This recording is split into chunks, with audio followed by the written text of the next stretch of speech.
Hello and welcome to all. आप सभी का स्वागत है एक बार फिर से एसएसजी गुरुकुल के इस ऑफिशियल यूट्यूब चैनल पर। क्लास को स्टार्ट करने से पहले मैं आज बता देता हूं, आज से हम लोग एक नई सीरीज स्टार्ट कर रहे हैं और ये नई सीरीज का नाम है इंडियन पॉलिटी एंड गवर्नेंस। तो पॉलिटी एंड गवर्नेंस में सबसे पहले हम लोग भारत में यूरोपियों का आगमन देखेंगे। आगमन देखने के बाद आपको एक बात पता चलेगी कि आखिर पुर्तगालियों को या यूरोपियंस को ये अफ्रीका महाद्वीप के नीचे वाले एरिया से आने की जरूरत क्या पड़ गई थी, क्यों वो यहाँ पे आए थे। वो चाहते तो पर्शियन वाले एरिया से या अरेबियन वाले एरिया से या भी सिल्क रूट से भी आ सकते थे, जैसा कि आपको रेड लाइन दिखाई पड़ रही होगी।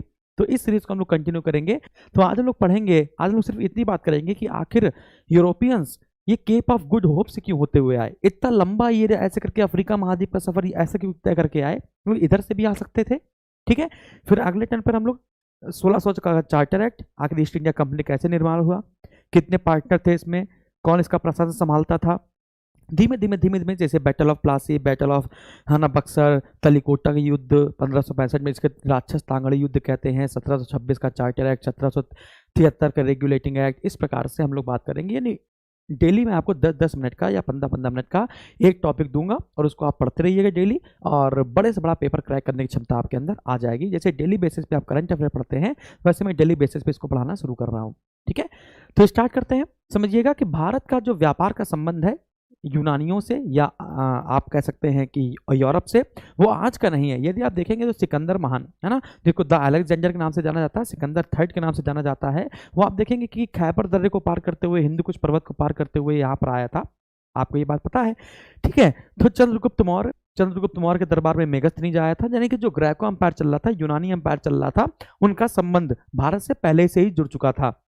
आपको पता होना चाहिए कि चंद्रगुप्त मौर्य का बेटा था बिंदुसार। बिंदुसार ने सीरिया के राजा एंटीयोकस से कहा था कि हमको सूखे अंजीर दो, मीठी मदरा दो, दार्शनिक दो। तो उसने अंजीर दे दिए थे, मदरा दे दी थी, लेकिन दार्शनिक देने से मना कर दिया था। यानी कि आज से मान के चलिए कि 2300 साल पुराना इतिहास हम उठा के देखें तो हमारा व्यापार का संबंध यूरोप से पहले से नजर में आता है। तो ऐसी क्या मजबूरियां पड़ी जो पूरी तरीके से है ना यहाँ से व्यापार बंद हो गया और उनको केप ऑफ गुड होप की खोज करनी पड़ी, या फिर पुर्तगालियों की क्या खोज थी। क्या भारत पहले नहीं था? भारत तो पहले से ही था। तो आखिर क्यों कहा जाता है कि वास्को डी गामा ने भारत की खोज करी? क्या कोलंबस भारत की खोज में आया था? तो आपका आंसर आएगा हाँ, वो भारत की खोज में आया था, पूर्वी देशों के साथ व्यापार करना ही चाहता था, लेकिन वो दुर्भाग्यवश अमेरिका चला गया और उसने अमेरिका की खोज कर ली। तो अब नए नए समुद्री मार्गों की खोज कैसे होगी और क्यों होगी, इसको मैं बता देता हूं आपको, जल्दी समझिएगा। देखो बेटा, ये जो यूरोप आप देख पा रहे हैं, यदि आप वर्ल्ड हिस्ट्री पर बात करें, यदि आप थोड़ी सी बात वर्ल्ड हिस्ट्री पर करें, तो ये पूरा कहलाता है रोमन अंपायर। ये पूरा कहलाएगा आपका यूरोप में रोमन साम्राज्य। ठीक है, तो आप जो आजकल इटली का जो छोटा सा रोम देख रहे हैं, पहले वो पूरे यूरोप पर कब्जा किए हुए था और इसके दो भाग हो जाते हैं आगे चलकर। रोमन अंपायर के दो भाग हो जाते हैं, बीच से बढ़ जाएगा ये, इधर हो जाएगा वेस्टर्न रोमन अंपायर और ये हो जाएगा ईस्टर्न रोमन अंपायर। ये जो ईस्टर्न रोमन अंपायर है, आप देखेंगे कि जितने भी रूट है, जो सिल्क रूट है ना, कुस्तुनतुनिया है जिसको हम कैस्टेनिपोल के नाम से जानते हैं। ठीक है, तो इन चीजों पर किसका कब्जा रहेगा? तो आपका आंसर रहेगा ईस्टर्न रोमन अंपायर का कब्जा रहेगा। इस ईस्टर्न रोमन अंपायर को हम लोग बाइजेंटीन अंपायर के नाम से जानते हैं। इसको हम लोग बाइजेंटीन अंपायर के नाम से जानते हैं। डरिएगा नहीं, क्योंकि कभी ना कभी तो आपको पढ़ना ही है बेटा है। तो जो ईस्टर्न रोमन अंपायर है, इसको हम लोग बाइजेंटीन अंपायर के नाम से जानते हैं और उसको हम लोग कहते हैं वेस्टर्न रोमन अंपायर। तो बाइजेंटीन रोमन अंपायर हमेशा समृद्ध होगा, शक्तिशाली होगा, क्योंकि यहाँ पर व्यापार करने के रास्ते कई सारे हैं और इनको व्यापार के लिए लंबा रास्ता चूज करना पड़ेगा जो बाइजेंटीन अंपायर से होते हुए जाएगा। तो भले कुस्तुनतुनिया और ये जो अनातोलिया है, इन सब पर किसका अधिकार होता था? बाइजेंटीन अंपायर का अधिकार होता था। अब मैं आपको एक बात बताता हूँ, शायद वो वर्ल्ड हिस्ट्री से आपको कनेक्ट कर दे और आपको थोड़ा सा दिमाग तेज चले कि जो बाइजेंटीन अंपायर है, यहाँ पे जितने स्कॉलर्स हैं, जितने विद्वान हैं, जितने भी विद्वान रहेंगे, शिल्पकार रहेंगे, मूर्तिकार रहेंगे, लेखक होंगे, कवि होंगे, यानी जितने भी स्कॉलर्स होंगे, विद्वान होंगे, वो सब आपके बाइजेंटीन अंपायर में होंगे। पहले जो ओल्ड टेस्टामेंट लिखा गया, जैसे बाइबिल है, जो बाइबिल आपके दो भागों में बटी हुई है, old testament and new testament. Old testament में क्या लिखा गया है कि जो भी चीज हो रही है वो भगवान कर रहे हैं, यीशु कर रहे हैं, ईसा मसीह कर रहे हैं। ठीक है, उसके अलावा कुछ नहीं। जैसे पानी बह रहा है तो ईसा मसीह बहा रहे हैं, पानी अगर सूख गया है तो ईसा मसीह ने कर दिया है, मछली मर गई है तो ईसा मसीह ने कर दिया है। मतलब हर चीज उनका भगवान के ऊपर डिपेंड कर दिया। मतलब पूरी तरीके से अंधविश्वासों का ये जीवन जी रहे थे। कौन लोग बेटा? तो आपका आंसर आएगा कि वेस्टर्न रोमन अंपायर वाले। ठीक है ना। तो पहले ये लोग इस प्रकार से जीवन जीते थे, यानी कि जो ओल्ड टेस्टामेंट है वो अंधविश्वासों से भरा हुआ है। लेकिन जब यहाँ पे स्कॉलर्स पैदा हुए, बड़े बड़े विद्वान पैदा हुए, आपको पता ही है बड़े बड़े विद्वान जब पैदा हुए है तो आपने देखा होगा जितने भी यूरोपियन विद्वान है, जैसे कि किसी को ही मान लो जैसे कि यूरोप में गैलीलियो पैदा हुए, है ना, कॉपरनिकस पैदा हुए, ठीक है, न्यूटन पैदा हुए, है ना, और सोक्रेटिस पैदा हुआ, है ना, अरिस्टोटल पैदा हुआ। तो अगर देखेंगे सिकंदर गुरु कौन था? अरस्तु था। अरस्तु गुरु कौन था? प्लेटो गुरु कौन था? सुकरात, है ना। तो बड़े बड़े विद्वान जो थे, है ना, उनकी जो विद्वानों की जो पीढ़ी थी वो सब आपकी किस में आ गई थी बेटा? बाइजेंटीन अंपायर में आ गई थी। यानी कि ये लोग समय के हिसाब से बदलाव ला रहे थे। ये लोग ओल्ड टेस्टामेंट को धीमे धीमे गलत प्रूफ कर रहे थे और वो कहते थे साइंस की तरफ बढ़ो, है ना, और हर चीज का अपना लॉजिक होता है। पहले ये लोग कहते थे कि भगवान केंद्र में है। ये लोग कहते हैं, जो रूढ़िवादी लोग होते हैं वो कहते हैं कि भगवान केंद्र में है और उसके चारों ओर सब कुछ घूम रहा है, सब कुछ उसके चारों ओर घूम रहा है। लेकिन ये लोग कहने लगे, जो बाइजेंटीन अंपायर वाले लोग थे वो कहते नहीं, कभी उनका सूर्य केंद्र में है तो कभी का पृथ्वी केंद्र में है। यानी कि ये लोग हमेशा चीजों को प्रूफ करने में लगे रहे। अगर कोई भी व्यक्ति बाइजेंटीन अंपायर का जो होता था, वो अगर कोई भी व्यक्ति वेस्टर्न रोमन अंपायर में जाता था और कहता था नहीं, इसका लॉजिक है, अगर ये पानी बह रहा है, यदि उल्टा बह रहा है, सेब ऊपर से नीचे गिर रहा है, ये नीचे से ऊपर नहीं जा रहा है, तो इसका लॉजिक है, ये ग्रेविटेशन है। जब ये सब बातें कोई करता था वेस्टर्न रोमन अंपायर में जाके, तो रोमन कैथोलिक का जो चर्च होता था, रोमन कैथोलिक जो चर्च होता था, उसकी एक हायरार्की बनी हुई थी। इस प्रकार से नीचे क्लर्जी वगैरह इस प्रकार से बहुत सारे अधिकारी होते थे, और जो भी साइंस को सही प्रूफ करने की कोशिश करता था उसको क्रूसीफाई कर दिया जाता था, यानी कि उसको मार दिया जाता था, फांसी लटका दिया जाता था, या उसको ऐसे करके क्रॉस बनाकर उसको कील गाड़ दी जाती थी और मार दिया जाता था। यानी कि आप समझ पा रहे हैं कि जो वेस्टर्न रोमन अंपायर होगा वो पूरे तरीके से रूढ़िवादी होगा। वो कभी भी साइंस को नहीं मान के चलेगा, वो कभी भी लॉजिक को समझने की कोशिश नहीं करेगा। यहाँ पर हर चीज यहाँ पर कह देगा कि इंसान गुलाम है। यहाँ पर ये कह दिया जाएगा कि जो इंसान है वो भगवान का गुलाम है और भगवान का सेवक मैं हूँ, भगवान ने मुझको चुना है, मैं पादरी हूँ, मुझको भगवान ने चुना है और तुम लोग गुलाम हो, तुम्हारा काम है ना मेरी सेवा करना और मेरा काम है भगवान की सेवा करना। तो इंसान को यहाँ पर पूरी तरीके से गुलाम बना के धर दिया था। ठीक है, दिन भर शोषण होता था उनका, चाहे वो बच्चा हो, औरत हो, कोई भी हो, ठीक है ना, छोटे छोटे बच्चों को, छोटी छोटी लड़कियों को भी उनका भी शोषण किया जाता था यहाँ पर। ठीक है, लेकिन जब ये लोग यहाँ पर पहुंच रहे थे, कोई बात बता रहा था तो उसको मार दिया जा रहा था। अब क्या होगा? अब ये कहते नहीं है भगवान घर देर है लेकिन अंधेर नहीं है। बहुत समय तक ये चलता रहा। डार्क एजेस कहते हैं इसको, 5 BC से लेकर, है ना, 1400 AD तक के आसपास बात की जाए तो ये पूरा क्या कहलाएगा? आपका डार्क एजेस कहलाएगा, यूरोप का डार्क एजेस कहलाएगा, अंधकार युग कहलाएगा। लेकिन एक बात समझिएगा कि भगवान अगर देर है तो अंधेर नहीं। यहाँ पर ये जो एरिया वाला देख रहे हैं, जो बाइजेंटीन अंपायर है, इस पर एक नई सल्तनत उभर कर आएगी, जिसका नाम होगा उस्मानी साम्राज्य या उस्मानी सल्तनत। समझिएगा, अब एक नया उस्मान एक आदमी था, ठीक है ना, तो उसने उस्मानी सल्तनत की स्थापना करी और उस्मानी सल्तनत की स्थापना करते करते करते करते पूरे अरब पर कब्जा कर लिया, पूरे पर्शिया पर कब्जा कर लिया और धीमे धीमे उसने बाइजेंटीन अंपायर के लोगों को भी हरा दिया। जब उस्मान, इसे कहते हैं ऑटोमन अंपायर, इसे क्या कहते हैं भैया? Ottoman umpire. आप देखें जब बाबर पढ़ रहे होते हैं तो बाबर ने जो लड़ने की विधि है वो उस्मानियों से ही सीखी थी। बाबर ने जो लड़ने की विधि है वो किससे सीखी थी? उस्मानियों से ही सीखी थी। उस्मानियों ने ही सबसे पहले तोपों का प्रयोग किया था बाबर के खिलाफ, फिर बाबर ने भी सीख लिया था अच्छा ऐसा लड़ा जाता है। समझिएगा क्या हुआ कि इन उस्मानियों ने पूरी तरीके से इस बाइजेंटीन अंपायर को हरा दिया और इस पूरे सिल्क रूट पर, और ये जो ट्रेड रूट होता था, और ये जो सिल्क रूट होता था, उस पर पूरे तरीके से कब्जा कर लिया। और अरब के लोग कहां पर व्यापार करने लगे? अरब के लोग भारत में व्यापार करना शुरू कर देते हैं। लेकिन अब आप सोच रहे होंगे कि ये जो बाइजेंटीन अंपायर हार गया है, ये जो ईस्टर्न रोमन अंपायर हार गया है, तो इनसे कुछ कहा नहीं गया। कहा गया, इस उस्मानियों ने कहा, इन बाइजेंटीन अंपायर के लोगों को, इन विद्वानों को, इन स्कॉलर्स को ये कहा गया कि इस्लाम धर्म अपना लो, इस्लाम धर्म अपना लो। तो उन्होंने कहा नहीं, इस्लाम धर्म तो नहीं अपनाएंगे। कहा नहीं, इस्लाम धर्म तुम्हें अपनाना पड़ेगा वरना हम तुम्हारा ये व्यापार का रास्ता बंद कर देंगे। इस कुस्तुनतुनिया पर, इस पूरे अनातोलिया पर पूरी तरीके से कब्जा तो मेरा हो ही गया है, यानी सिल्क रूट पर भी कब्जा मेरा हो गया है और ये ट्रेड रूट पर भी, यानी कि वॉयस पर भी, यानी समुद्री मार्ग पर भी हमारा कब्जा हो गया है। तो अब तो तुमको इस्लाम धर्म अपनाना पड़ेगा। यदि आपको व्यापार करना है, यदि अपने आप को समृद्ध करना है, संपन्न करना है, तो इस्लाम धर्म अपनाना पड़ेगा। कहा नहीं, इस्लाम धर्म नहीं अपनाएंगे। कहा इस्लाम धर्म नहीं अपनाओगे तो स्कॉलर्स हैं, विद्वान हैं, इन सबको मार के कुछ मिलेगा है नहीं। तो कहा चुपचाप यहां से निकल लो। तो ये लोग कहा ठीक है चले जा रहे हैं। तो बाइजेंटीन अंपायर के लोगों ने कहा ठीक है हम जा रहे हैं। तो वो कहां पर जाएंगे? वेस्टर्न रोमन अंपायर जाएंगे। तो अब जब ये लोग वेस्टर्न रोमन अंपायर की ओर बढ़ रहे होंगे, जब ये लोग वेस्टर्न रोमन अंपायर की तरफ बढ़ेंगे, तो 1 जाएगा, 2 जाएगा, 4 जाएंगे, तो देखेंगे हाय राम, ये लोग तो अभी तक ओल्ड टेस्टामेंट को मान रहे हैं, इन्होंने तो न्यू टेस्टामेंट माना ही नहीं है, इनको तो साइंस की परिभाषा ही नहीं आती है, ये लोग तो कुछ मानने के लिए तैयार ही नहीं है। हर चीज का लॉजिक होता है, उस लॉजिक को ये लोग मान ही नहीं रहे हैं। एक विद्वान गया, 2 गया, 3 गया, धीमे धीमे जब ये लोग पहुंचने शुरू कर रहे तो उन्होंने कहा तुम तो बहुत पिछड़े हुए लोग हो। अब यहाँ का जो रोमन कैथोलिक चर्च होगा यहाँ के जो लोग होंगे, जिन गुलामों को परेशान किया जा रहा होगा, जिन आदमी औरत को परेशान किया जा रहा होगा, उनको ये लोग समझाएंगे। और समझाएंगे तो एक को मारोगे, दो को मारोगे, 10 को मारोगे, विद्वानों को मार के क्या करोगे, शिल्पकारों को मार के क्या करोगे, जो भवन निर्माण करते हैं उनको मार के क्या करोगे। तो यहां पर जब Byzantine umpire western Roman umpire पहुंचा, तब यहां पर शुरू होता है यूरोप में पुनर्जागरण, रेनेसा। तो आपको बात समझ में आई कि रेनेसा क्या होता है। तो इटली का पुनर्जागरण, इटली रोमन अंपायर, आप समझ रहे हैं ना।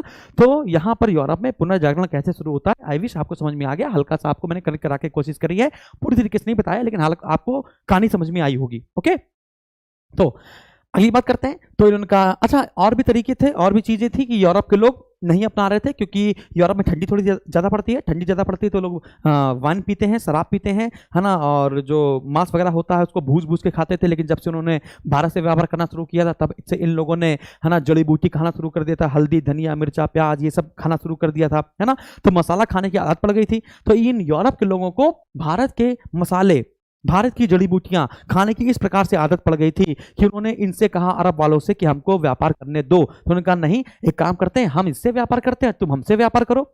तो ये लोग यहाँ से 1 रुपए की चीज खरीदेंगे तो यहाँ पर 5 रुपए की बेचेंगे। नहीं, कभी 5 गुना, कभी 10 गुना, कभी 4 गुना, कभी 20 गुना, कभी 8 गुना, कभी 12 गुना, यानी हमेशा महंगा बेचते थे। तो इन्होंने कुछ दिन तक तो लिया। कुछ दिन तक लेने के बाद इन सभी लोगों ने कहा, एक काम करते हैं यार, बहुत हुआ सम्मान, अब एक काम करते हैं कि इनसे व्यापार नहीं करते हैं। इनसे व्यापार ना करके हम लोग एक काम करते हैं, नया समुद्री मार्ग खोजते हैं पूर्वी देशों के साथ व्यापार करने का, और नया समुद्री मार्ग खोजते हैं, है ना, पूर्वी देशों में भारत तक पहुंचने का, इंडोनेशिया तक पहुंचने का, इसके आगे पहुंचने का। ठीक है, तो कहा ठीक है भाई, पुर्तगाल और स्पेन, इनको ये जिम्मा दिया गया, आप लोग खोजिए। ठीक है, तो पुर्तगाल और स्पेन ने एक जिम्मा उठाया कि हम खोजने जा रहे हैं। तो स्पेन का एक कप्तान था जिसका नाम था कोलंबस। तो कोलंबस अपने साथ 3 बड़े बड़े जहाज लेता है, उसमें स्टोरेज मतलब कि खाना पीने का सामान रखता है। वास्को डी गामा भी अपना 3-4 बड़े जहाज लेता है और उसमें भी खाने पीने का सामान रखता है, और वहां से निकल पड़ते हैं। अब कोलंबस भी भारत की तरफ निकलता है और वास्को डी गामा भी भारत तरफ निकलता है, भारत को खोजने के लिए। अच्छा, उस समय बार्थोलोमेव डियाज ने क्या करा था, बार्थोलोमेव डियाज ने, जैसे समझ लीजिए, आई विश समझ में आ रहा होगा आप लोग को, नहीं समझ में आ रहा तो कोई बात नहीं, मैं इसको एक बार फिर से समझाऊंगा। अगर नहीं समझ में आता तो कमेंट बॉक्स में कमेंट कर दीजिएगा, सर मुझे समझ में नहीं आया, पता नहीं आपने क्या बोला, है ना। तो मैं कोशिश करूंगा कि इस वीडियो को फिर रीमेक कर दिया जाए, दोबारा बता दिया जाए, बहुत धीमे धीमे बता दिया जाए, ताकि आपकी सोच समझ विकसित हो। लेकिन इसके लिए आपको हल्का सा वर्ल्ड हिस्ट्री का ज्ञान होना चाहिए कि पुनर्जागरण नाम की कोई चीज होती थी, है ना, बाइजेंटाइन अंपायर नाम का कोई चीज होता था, रोमन अंपायर पहले कहां पर फैला हुआ था, मेडिटेरियन सी, यानी भूमध्य सागर पर पूरा कब्जा हुआ करता था रोमन अंपायर का। उस्मानिया सल्तनत क्या होती थी, भारत में कैसे प्रवेश करते थे, ये रेड लाइन सिल्क रूट कहलाती है। चाइना इसके लिए 1 बेल्ट 1 रोड बना रहा है, आपको ये बात पता होनी चाहिए थी। ऐसा नहीं कि कहीं से भी ऐसे घुस के सीधे आ जाओगे, ऐसे घुस के आ जाओगे, अपने रास्ते होते हैं, दर्रे होते हैं, पासेस होते हैं, उन्हीं से एक रास्ता होता है, उन्हीं से आना पड़ता है। ठीक है, तो समझिएगा। तो मैं आपको क्या बता रहा था, जैसे मान के चलिए ये है आपका अफ्रीका। तो अफ्रीका में लोग यहाँ से चलना शुरू करें, और यहाँ से घूमते घूमते, अब उनको क्या पता कितनी लंबी तक रास्ता जाना है, घूमते बार्थोलोमेव डियाज यहाँ पर पहुंच गया, और उसने देखा कि यहाँ से मुड़ता है और ये जाएगा पूर्वी देशों की ओर। बार्थोलोमेव डियाज ने, यानी कि ये दक्षिण अफ्रीका का जो नीचे वाला पार्ट है, इसे कहते हैं Cape of Good Hope. Cape of Good Hope इसे क्यों कहते हैं, है ना, उत्तर महासादीप क्या कहते हैं, क्योंकि यहीं से एक गुड होप जगती है कि अब यहाँ से अफ्रीका खत्म होता है और यहाँ से हम लोग सीधे भारत की ओर बढ़ जाएंगे, इसलिए इसको हम लोग केप ऑफ गुड होप कहते हैं, जिसकी खोज बार्थोलोमेव डियाज ने कर दी थी। तो जो कोलंबस था, कोलंबस भारत की खोज में निकला था, लेकिन उसका जहाज मुड़ गया और वो कहां पहुंच गया, अमेरिका पहुंच गया। तो अगस्त 1492 में उसने अमेरिका पहुंच गया और उसने अमेरिका की खोज कर ली। तो इस प्रकार से वो खोजी तो है उस प्रकार की, अमेरिका पहले से था, लेकिन वो निकला था एक ने समुद्री मार्ग की खोज की, मतलब ऐसा समुद्री मार्ग जो अमेरिका तक ले जाता है यूरोप से, यानी कि उसने इस प्रकार की खोज करी। तो कोलंबस ने अमेरिका की खोज कर ली 1492 में, है ना। तो कोलंबस के पास कौन से जहाज थे, उन जहाजों के नाम क्या हैं। तो कोलंबस के 3 बड़े जहाज थे, उनका नाम आपका है द नीना, द पिंटा और सेंट मारिया। नीना, पिंटा और सेंट मारिया, ये 3 जहाज थे कोलंबस के। इधर Vasco da Gama Cape of Good Hope के रास्ते से होते हुए फिर निकलता है, तो उसको गुजरात का एक पथ प्रदर्शक अब्दुल मनीक मिल जाता है यहीं पर आगे। ठीक है, और वो अब्दुल मनीक की सहायता से केरल के कालीकट पर उतरता है। कालीकट का राजा होता है जमेरिन, राजा नहीं होता, उपाधि होती है जमेरिन की। ठीक है, तो कालीकट का राजा होता है जमोरिन। तो जमोरिन ने पुर्तगाली का यानी वास्को डी गामा का स्वागत किया, उसके जहाजों को उतरवाया। तो उनके जहाज के नाम क्या थे, वास्को डी गामा के जहाज के नाम क्या थे, साओ गैब्रियल, साओ रैफेल, याद रखिएगा, Sao Gabriel, Sao Raphael, Sao Berio. तो बैरियो, राफेल और गैब्रियल, ये 3 जहाज के नाम होते हैं वास्को डी गामा के। जमोरिन ने स्वागत किया, खाना पीना खिलाया, मटन वटन भाई जो मांस था बना के खिलाया, मजा आ गया। यहां से उसने जड़ी बूटी ली, मसाला लिया और वापस उसी रास्ते से चला गया। अब जब ये वापस उसी रास्ते से चला गया तो माना जाता है वास्को डी गामा का यह पूरे यात्रा का खर्च निकाल दिया जाए, इस पूरी यात्रा का खर्च निकाल दिया जाए तो फिर भी वास्को डी गामा को 60 गुना मुनाफा हुआ था। 60 गुना मुनाफा हुआ था, जो इसके अपेक्षा में बहुत अच्छा था। इनसे अब व्यापार नहीं करेंगे। फिर धीमे से पेड्रो अल्वारेज कैब्राल आया। पेड्रो अल्वारेज कैब्राल अपना जहाजी बड़े लेकर आया। अरबों ने रोका कि रुको, तुम नहीं जाने देंगे, तुम्हें व्यापार करने नहीं देंगे। अल्वारेज कैब्राल ने अरब के जहाजों को पलटा दिया और एक जहाज पकड़कर जमोरिन को गिफ्ट में दे दिया। जमोरिन और खुश हो गया। फिर वास्को डी गामा फिर से आया। फिर Francisco de Almeida, Albuquerque, Nino de Cunha, Joao de Castro, इस प्रकार से लोगों का आवागमन लगा रहा। पुर्तगालियों को देखते हुए डच आए, डच के बाद अंग्रेज, अंग्रेज के बाद डेन, डेन के बाद फ्रांसीसी, फ्रांसीसी और अंग्रेजों के बीच कर्नाटक का युद्ध हुआ। फ्रांसीसी क्यों हार गए? क्योंकि उनका पूरा नियंत्रण फ्रांस की सरकार कर रही थी। पूरे अधिकार फ्रांस की कंपनी को नहीं दिए गए थे। डुप्ले एक अच्छा व्यक्ति था, लोग समझेंगे इस चीज को वन बाय वन करके। तो क्या इतनी बात आपको समझ में आई? तो आपको इतनी बात क्लियर हो गई होगी। तो मैंने आपको वास्को डी गामा के जहाज बताए, मैंने आपको कोलंबस के जहाज बताए, मैंने आपको पूरी चीज बताई कि आखिर 1453 ईस्वी में क्या घटना घटी। तो 1453 ईस्वी में इस पूरे एरिया पर उस्मानिया सल्तनत ने कब्जा कर लिया था। 1453 ईस्वी में। तो 1453 ईस्वी के बाद कहानी बनना बदलना शुरू हो जाती है और एक नए समुद्री मार्ग की खोज करना शुरू हो जाती है। तो ऐसा नहीं कि भारत पहले नहीं था, पहले भारत था। ठीक है, तो आई विश आपको समझाने में कामयाब रहा। यदि कामयाब रहा तो यानी कि कल आपको जो शॉर्ट वीडियो मिलेगा उसमें मैं पढ़ूंगा कि आखिर कैसे ईस्ट इंडिया कंपनी की स्थापना हुई और ईस्ट इंडिया कंपनी में टोटल कितने पार्टनर थे, ईस्ट इंडिया कंपनी का प्रशासन कौन संभालता था। आपके मन में बहुत दिक्कत होती है कि सर गवर्नर और उसकी परिषद, गवर्नर जनरल और उसकी परिषद, बंगाल का गवर्नर, बंगाल का गवर्नर जनरल, इसका मतलब क्या है? क्या कब प्रेसिडेंसी क्या होती है, प्रेसिडेंसी का गवर्नर क्या होता है, क्या उसकी परिषद भी होती है, उसकी परिषद में कितने लोग होते हैं, अब ये बोर्ड ऑफ कंट्रोल क्या है, अब ये बोर्ड ऑफ डायरेक्टर क्या है। तो बोर्ड ऑफ डायरेक्टर क्या गवर्नर जनरल उसकी परिषद से अलग है, या गवर्नर और उसकी परिषद अलग है, या भारत परिषद क्या हो जाती है, फिर ये विधान परिषद कैसे बनेगी, भारतीयों को बजट में अधिकार कब मिलेगा। तो इसको वन बाय वन करके एक एक करके रोज 5-5 10-10 मिनट की एक क्लास आपको देते चले जाएंगे और इस प्रकार से आप पूरी तरीके से संविधान के मास्टर बन जाएंगे। तो यदि आपको वीडियो अच्छा लगा हो तो इसको कमेंट में जरूर बता दीजिएगा कि सर कैसा लगा वीडियो। यदि अच्छा लगा होगा तो मैं इस सीरीज को कंटिन्यू करूंगा, यदि अच्छा नहीं लगा होगा तो कोई बात नहीं, फिर पेड बैच में आइए, उससे वही पढ़िए। ठीक है, तो जैसा आपका मन हो वैसा कमेंट में जरूर करिएगा, कमेंट बॉक्स में, तो उससे पता चल जाएगा कि आप कितनी उम्मीद है, कितना आप चाहते हैं कि मैं इस सीरीज को कंटिन्यू करूं और डेली बेसिस पे मैं आपको 5-5 10-10 मिनट के एक टॉपिक करके पढ़ाता चला जाऊं। तो थैंक यू वेरी मच। स्वस्थ रहिए, मस्त रहिए, व्यस्त रहिए। लाइक कर दीजिए, शेयर कर दीजिए, सब्सक्राइब कर दीजिए। मजा आया तो बताइएगा जरूर। Thank you.